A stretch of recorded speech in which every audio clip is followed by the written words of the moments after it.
North east India में Manipur state में कई अलग अलग कम्युनिटीज रहती हैं। कुकी और मेटे कम्युनिटीज स्टेट की दो सबसे बड़ी ग्रुप्स हैं। इनका रिलेशनशिप बहुत कॉम्प्लिकेटेड है, कई सालों के शेयर्ड हिस्ट्री और चलते आ रहे कॉन्फ्लिक्ट से बना हुआ।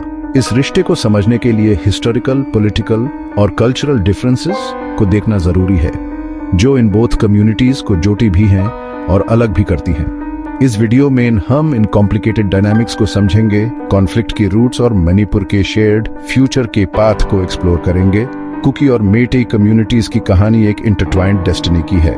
पुराने टाइम से इनके पाथ्स क्रॉस हुए हैं, कभी पीसफुली, कभी कॉन्फ्लिक्ट में। मणिपुर का लैंडस्केप ही इनकी अलग आइडेंटिटीज को रिफ्लेक्ट करता है। कुकीज मोस्टली हिल्स में रहते हैं और मेटेस वैली में। इस जियोग्राफिकल सेपरेशन ने इनके कल्चरल प्रैक्टिसेस, इकोनॉमिक एक्टिविटीज और पॉलिटिकल एस्पिरेशंस को शेप करने में बड़ा रोल खेला है। कुकी लोग मेनली मणिपुर के हिली रीजन्स में रहते हैं। यह एक डाइवर्स ग्रुप है जिसमें इनका सब ट्राइब्स हैं, हर एक की अपनी यूनिक ट्रेडिशंस और डायलेक्ट्स हैं। कुकीज में क्रिश्चियनिटी डोमिनेंट रिलीजन है, जो कॉलोनियल पीरियड में मिशनरी एक्टिविटीज से स्प्रेड हुआ। उनके कल्चरल प्रैक्टिसेस उनकी एंसेस्ट्रल लैंड्स में डीप रूटेड हैं। कम्युनिटी बॉन्ड्स और ट्रेडिशनल गवर्नेंस स्ट्रक्चर्स पे फोकस किए अलोंग। मेटे कम्युनिटी मणिपुर में मेजॉरिटी पॉपुलेशन है और मेनली इम्फाल वैली में कंसंट्रेटेड है। मेटेस का एक रिच हिस्ट्री और एक डिस्टिंक्ट कल्चरल आइडेंटिटी है। उनमें हिंदुइज्म डोमिनेंट रिलीजन है, लेकिन एक सिग्निफिकेंट पोर्शन सनमाही को फॉलो करता है, जो मणिपुर का इंडिजिनस फेथ है। मेटी कल्चर अपने classical dance form Manipuri dance के लिए फेमस है, जो अपने ग्रेस और इंट्रिकेट मूवमेंट्स के लिए जाना जाता है।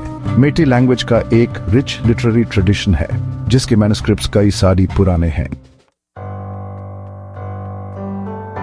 कुकी और मेटे कम्युनिटीज के बीच का रिलेशनशिप, कोऑपरेशन और कॉन्फ्लिक्ट बोथ पीरियड से मार्क्ड रहा है। Historical tensions, land rights, resources access और पॉलिटिकल पावर के डिस्प्यूट्स से उभरते हैं। मेटेस की शेड्यूल्ड ट्राइब स्टेटस की डिमांड, जो उनकी कल्चर और लैंड को प्रोटेक्ट करने के लिए है, एक मेजर पॉइंट ऑफ कंटेंशन रहा है। कुकीज और दूसरे ट्राइबल ग्रुप्स इस डिमांड का अपोज करते हैं, क्योंकि उन्हें फियर है कि इसे हिली एरियाज में मेटे डोमिनेंस हो जाएगी। साल 2023 में कुकी और मेटी कम्युनिटीज के बीच वायलेंस का एक ट्रेजिक एस्केलेशन देखा गया। इसका ट्रिगर एक मणिपुर हाई कोर्ट ऑर्डर था, जिसमें स्टेट गवर्नमेंट को मेटी demand for scheduled tribe status के कंसिडर करने का डायरेक्शन दिया गया था। इसे कुकीजो कम्युनिटी ने प्रोटेस्ट स्टार्ट कर दिए, जिन्हें अपने लैंड राइट्स लूज का फियर था। प्रोटेस्ट वायलेंट क्लैशेस में बदल गए, जिसे wide spread displacement, life and property के लॉस ओवर प्रॉपर्टी की डिस्ट्रक्शन हुई। मणिपुर में हुई वायलेंस कुकी और मेटे कम्युनिटीज के बीच एग्जिस्टिंग डीप सीटेड मिसट्रस्ट और एनिमोसिटी का एक स्टार्क रिमाइंडर है।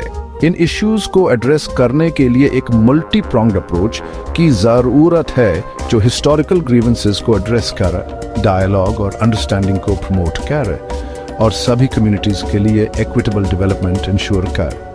Manipuri identity, although high ethnic divisions से challenged है, एक यूनिफाइंग फोर्स की पोटेंशियल रखती है।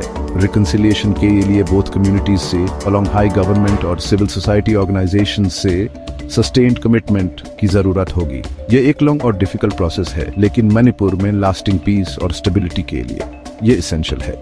आगे का पाथ कुकी और मेटी कम्युनिटीज की शेयर्ड हिस्ट्री और इंटरकनेक्टेड डेस्टिनीज को रिकॉग्नाइज करने और एक अलोंग टुगेदर ऐसा फ्यूचर बनाने में है, जहां डाइवर्सिटी सेलिब्रेट की जाए और सभी सिटीजन्स हार्मनी में रह सकें।